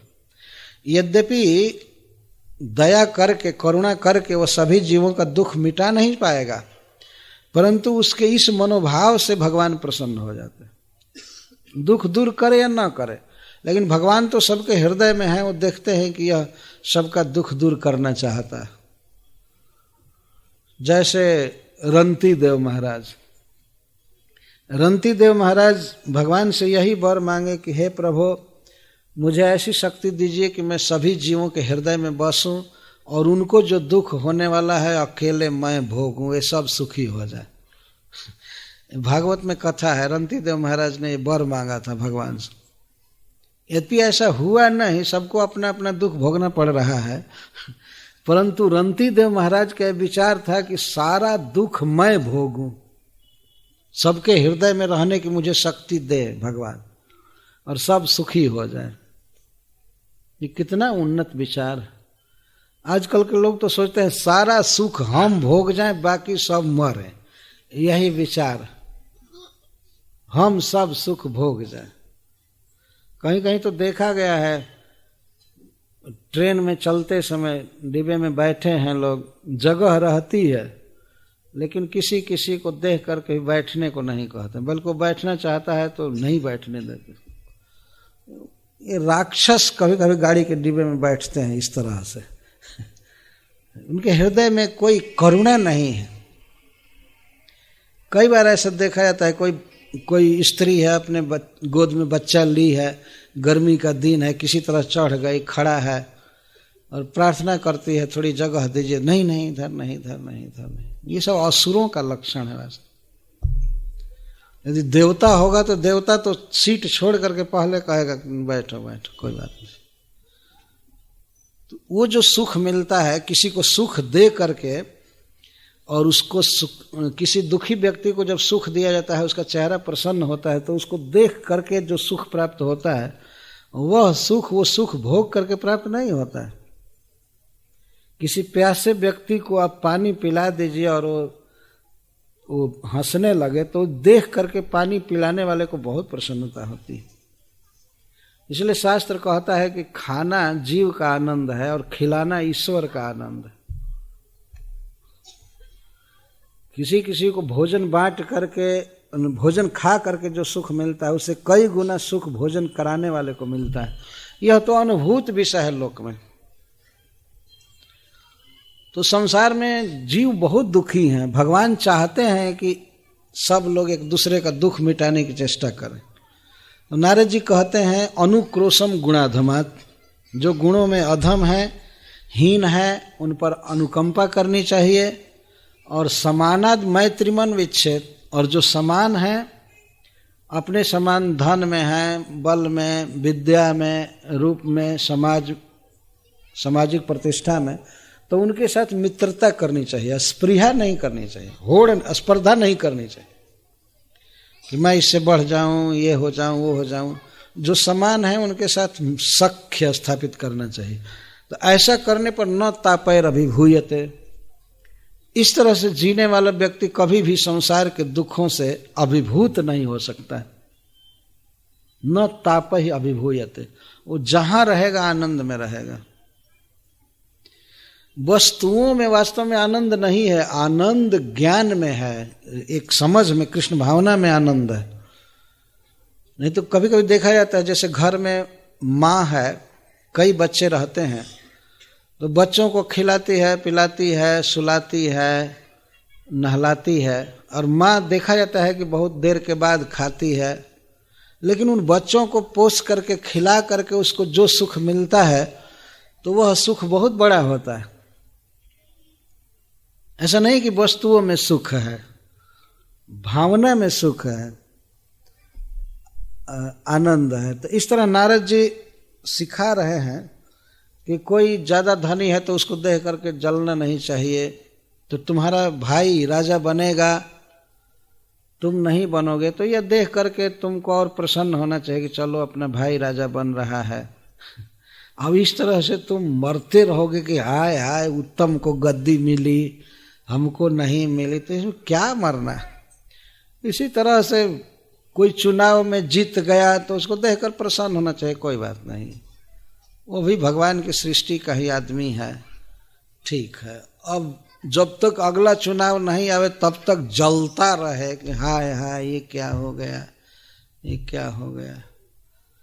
तो समान वालों से मैत्री करना चाहिए और अधम से अधम पर कृपा करनी चाहिए, और जो अपने से उत्तम है उनको देखकर प्रसन्न होना चाहिए। अच्छा है, भगवान की सृष्टि में यह व्यक्ति सुखी है, धनी है, विद्वान है, बहुत अच्छा है, इस प्रकार का विचार होना चाहिए। ऐसा करने से व्यक्ति दुखों से अभिभूत नहीं होगा। दुख रहेंगे लेकिन दुखों को वही व्यक्ति हरा देगा, दुख उसे नहीं हरा पाएंगे। तो ध्रुव महाराज तुरंत बोले, बीच में मैत्रेय जी के बोलने की बात नहीं कही गई है। इसका अर्थ है कि नारद जी की बात समाप्त होते होते ध्रुव महाराज ने तुरंत जवाब दिया, सोयम समो भगवता सुख दुख हतात्मना कृपया दर्शितः पुंसाम दुर्दर्शो अस्मद विधायस्तु यः।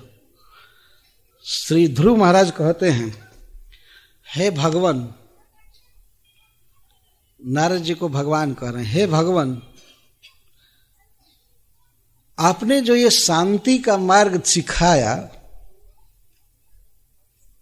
अयम समः, ये जो समझौता का और शांति का मार्ग आपने जो सिखाया, जो मार्ग सुख दुख से हत मन वालों के लिए अच्छा है। इस संसार में जीवों का चित्त सुख दुख से हत होता रहता है, प्रभावित होता रहता है। ऐसे मनुष्यों के लिए जो आपने यह मार्ग बताया वास्तव में अमृत है। बहुत सुंदर बात बताया आपने। लेकिन दुर्दर्शो अस्मद विधायस्तु यः, लेकिन हमारे जैसा जो व्यक्ति है जिसका बहुत ज्यादा मन दुखी हो गया है किसी बात से, उसके लिए आपका जो ये सम मार्ग है, समझौता का मार्ग है, शांति का मार्ग, यह दुर्दर्श है, हमको दिखाई नहीं दे रहा, अर्थात हमारे समझ से बाहर बात, हम इसको नहीं समझ सकते, हमारे जैसा व्यक्ति इसको नहीं समझ पाएगा। इतना मेहनत नारद जी किए और छोटा बच्चा कह रहा है कि ये सब हम नहीं समझ पाएंगे। हमारी तो बात छोड़ दीजिए, हम कहां से समझेंगे, हमारे जैसा कोई भी दूसरे व्यक्ति नहीं समझ पाएगा इसको।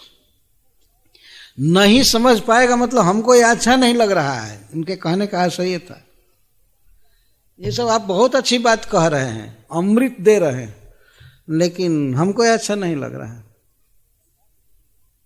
अथापि मैं अविनीतस्य छात्रम घोरम उपेयिष सुरुच्य दुर्वचो बाणे न भिन्नेस रहते। आपका जो वचन है अमृत है, वास्तव में जो सुखी होना चाहता है उसके लिए आपका वचन अमृत है, लेकिन मैं रखूं कहां। एक तो भगवान ने मेरा जन्म दे दिया क्षत्रिय वंश में, घोरम छात्रम उपेयिष, क्षत्रियों का घोर स्वभाव होता है, कठिन कलेजा होता है। ये मैं क्षत्रिय हूं, आप जो सिखा रहे हैं तो आप क्या भूल गए, ये तो ब्राह्मणों को सिखाना चाहिए ना। जो आप बात शांति की बात कर रहे, संतोष करना चाहिए, हाय हाय नहीं करना चाहिए, ये सब ब्राह्मणों को सिखाना चाहिए। हम क्षत्रिय हैं, जन्म भी ऐसे जगह हुआ है कि बहुत बड़े राजा के पुत्र हुए हैं और हमारे मन में बहुत धन की लालसा, शासन करने की भावना, तो आप अयोग्य जगह पर अमृत दे रहे हैं, उपदेशामृत। नारद जी की बात को सीधा काट दिया ध्रुव ने।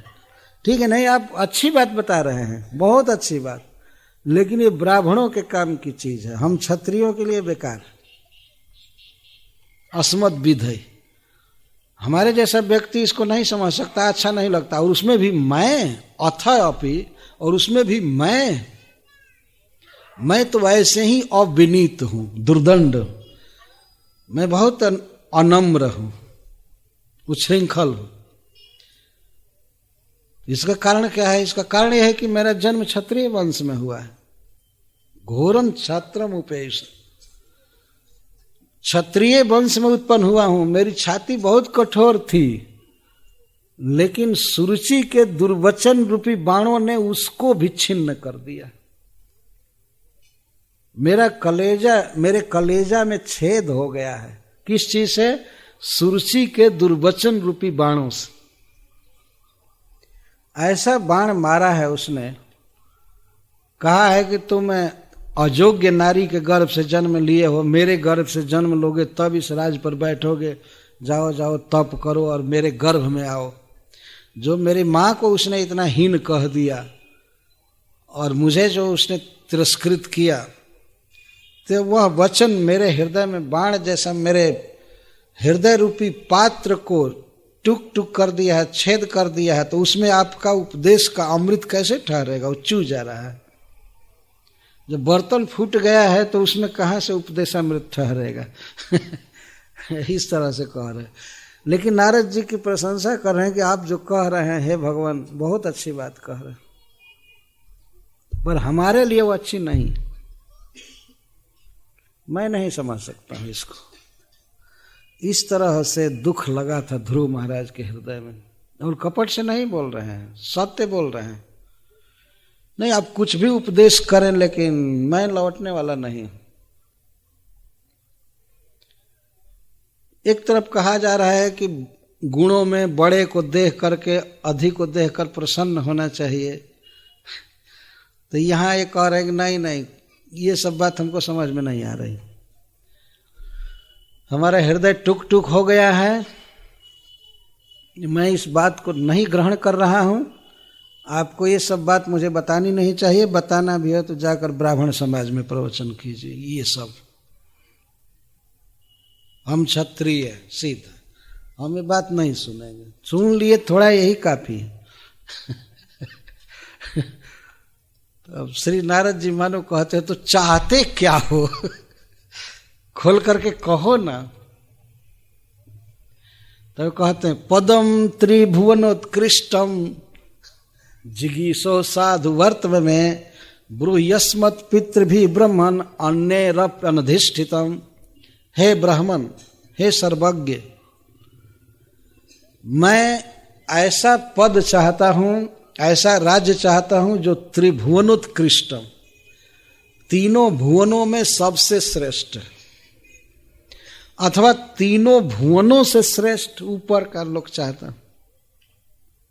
त्रिभुवन उत्कृष्ट के दो अर्थ हैं, त्रिभुवनेषु उत्कृष्ट या त्रिभुवनात् उत्कृष्ट।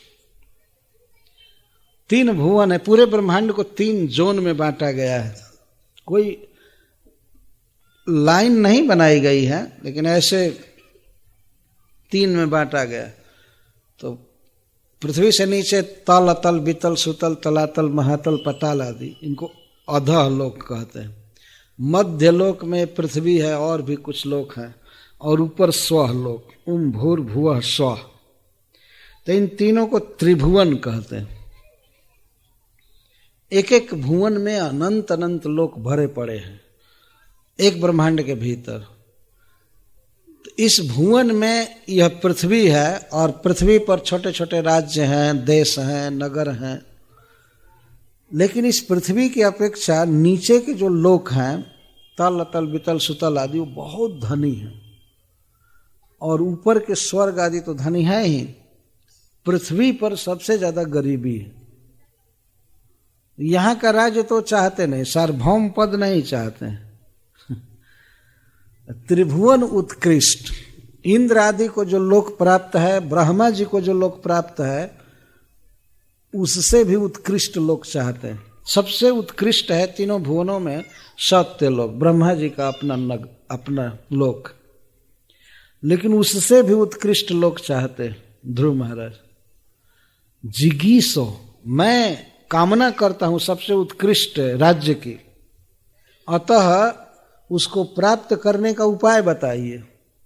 जिगीषो साधु वर्तम में, साधु वर्तम उसके लिए योग्य रास्ता बताइए, उपाय बताइए।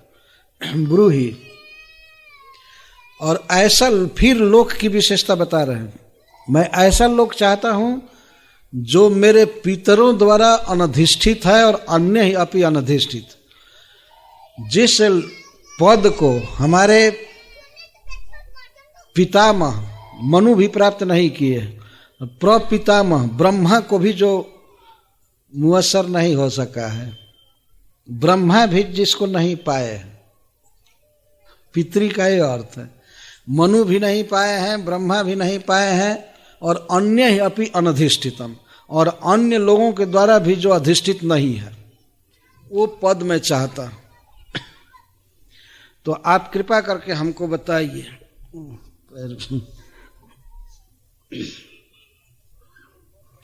तो आप कृपा करके हमको वो पद बताइए।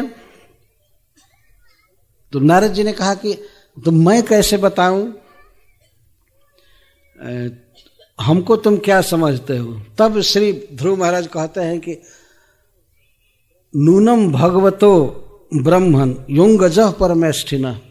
हे भगवान, आप ब्रह्मा जी के पुत्र हैं, ये मैं जानता हूं। श्री नारद जी महाराज उत्तानपाद के पास या मनु महाराज के पास पहले से ही आया करते थे।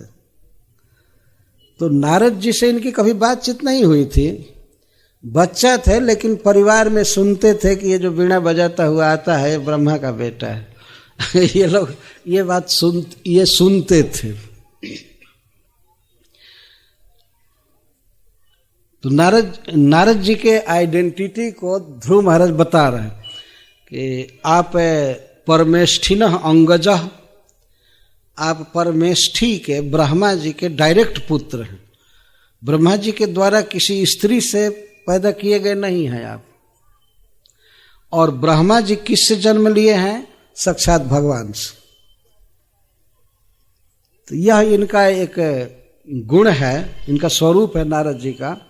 अतः आप कृपा करके हमको उपाय बता सकते हैं। श्री ध्रुव महाराज के कहने का आशय यह, आप कृपा कीजिए हमको ये बात बताइए कि किस तरह से मैं सबसे उत्कृष्ट पद प्राप्त करूंगा। आप ब्रह्मा जी के पुत्र हैं और वितुदन वीणाम अटते जगतो हिताय जगतोर्थ अर्कवत। और मैं जानता हूं कि आपका इस जीवन में और कोई दूसरा काम नहीं है, केवल जगत के हित के लिए, जीवों के हित के लिए आप अटते, आप पर्यटन करते रहते, घूमते रहते। श्री नारद जी का वास्तव में सबसे महान कार्य है, श्री नारद जी भगवान का गुण गाते हुए सारे जगत में घूमते रहते, अपने साथ और कोई सामान लेकर के नहीं चलते हैं, कोई अटैची झोला बैग कुछ नहीं, वीणा लिए चलते हैं। कीर्तन का इंस्ट्रूमेंट है, कीर्तन करने के लिए वीणा लेकर के घूमते रहते हैं। वीणा वितुदन, वीणा के तारों पर स्वर उत्पन्न करते हुए, झंकारते हुए आप तीनों लोक में घूमते रहते हैं हित के लिए।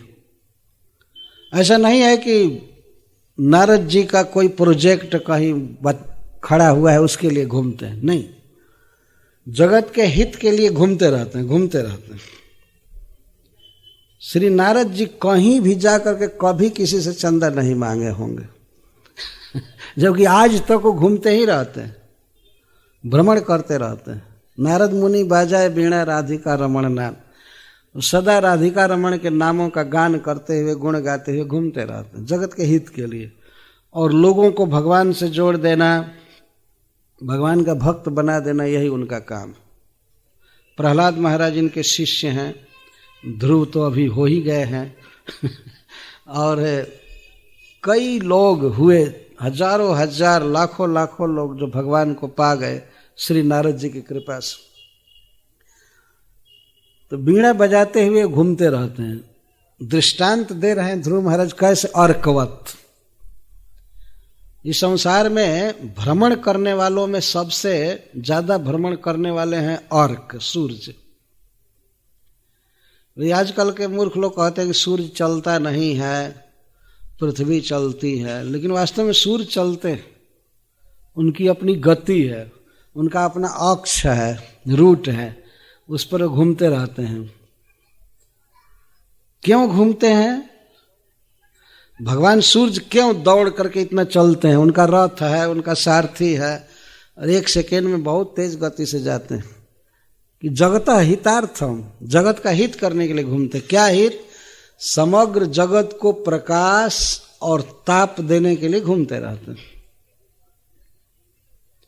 यदि सूर्य न हो इस जगत में तो एक दिन में सारी सृष्टि समाप्त हो जाएगी। यदि ताप न मिले, अंधकार के बिना तो चलो कुछ देर जी भी सकते हैं, प्रकाश के बिना जी सकते हैं, अंधकार में भी तो रात भर जीवित रहते हैं आदमी। यदि अंधकार रहे, सूर्य मान लीजिए प्रकाश न दें तो कुछ तो काम चलेगा, लेकिन ताप न दें तब तो 2 मिनट भी नहीं जी सकते। सारा ब्रह्मांड बर्फ से भर जाएगा। थोड़ा सा दक्षिणायन होते हैं और बादल छा जाते हैं तो कितनी ठंडी आ जाती है। उत्तर भारत वाले इस बात को जानते हैं, शायद आप लोगों को कम अनुभव होगा। लेकिन कितनी ठंडी हो जाती है। यदि सूर्य पूरा निकाल दिया जाए इस ब्रह्मांड से तो क्या होगा? कौन जी पाएगा? जीवन की कल्पना करना भी कठिन हो जाए। ये पूरा ब्रह्मांड केवल आइस से, बर्फ से भर जाएगा यदि सूर्य हटा दिया जाए यहां से। तो सूर्य बहुत तेज गति से भ्रमण करते हैं जगत में लाइट और हीट डिस्ट्रीब्यूट करने के लिए, बहुत तेज गति से। जच्चक्षुरेश सविता सकल ग्रहाणाम राजा समस्त सुरमूर्ति रसेश तेजा। भगवान गोविंद की आज्ञा से सूर्य घूमते रहते, उनके चक्षु हैं। जस्या गया भ्रमति संभृत काल चक्रो गोविंदमादि पुरुषम तमहम भजामि। यह शेष तेजा, निरंतर प्रकाश निकल रहा है, निरंतर ताप निकल रहा है, लेकिन सूर्य का ताप शेष नहीं हो रहा है, प्रकाश शेष नहीं हो रहा है। अशेष तेजा, सभी ग्रहों के राजा ये भगवान गोविंद के चक्षु हैं। तो ये जगत के हित के लिए घूमते हैं। इनके उगने से सबको दिखना चालू हो जाता है, आंखों का पर्दा हट जाता है। नहीं तो सूर्य न रहे तो अंधकार में हम देख नहीं पाएंगे। तो सबको नेत्र देते हैं, सबको देखने की शक्ति देते हैं, घूमते रहते हैं। उसी तरह से हे प्रभु, आप वीणा बजाते हुए विष्णु का गुणगान करते हुए सारे जगत में घूमते रहते हैं, सबको ज्ञान देते हैं, भक्ति देते हैं।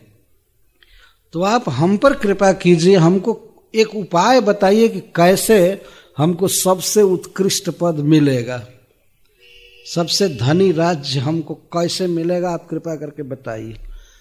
जब इस तरह से उन्होंने आग्रह किया तब मैत्रेय जी कहते हैं कि श्री नारद जी बहुत प्रसन्न हुए, बहुत प्रसन्न हुए। उन्होंने कहा कि बहुत धन्यवाद, तुम्हारी माँ ने जो कहा है वही ठीक रास्ता।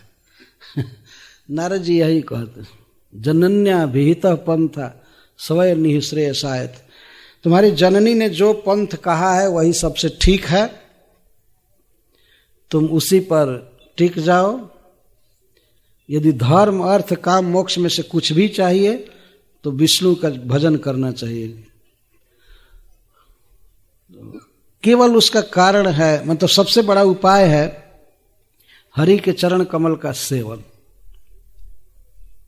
धर्मार्थ काम मोक्षाख्य ये इच्छेत श्रेय आत्मनः एकम एवं हरेश तत्र कारणम पाद सेवनम। कोई भी वस्तु कोई चाहता है तो उसका एकमात्र उपाय है हरि के चरण कमल का सेवन। चाहे धर्म अर्थ काम मोक्ष चारों चाहिए, इसमें से कोई भी वस्तु चाहिए, जो पैसा चाहिए या मुक्ति चाहिए, भोग चाहिए, साम्राज्य चाहिए, इसके लिए एकमात्र उपाय है हरे पाद सेवनम, भगवान के चरण कमलों की आराधना। अब इसके बाद यह सिद्धांत बोलकर श्री नारद जी प्रैक्टिकल भक्ति योग सिखाएंगे इनको। कहाँ जाना है, क्या करना है, क्या जपना है, क्या ध्यान करना है, इस पर कल विचार किया जाएगा। बहुत सुंदर प्रवचन। हरे कृष्ण। जय श्रील प्रभुपाद।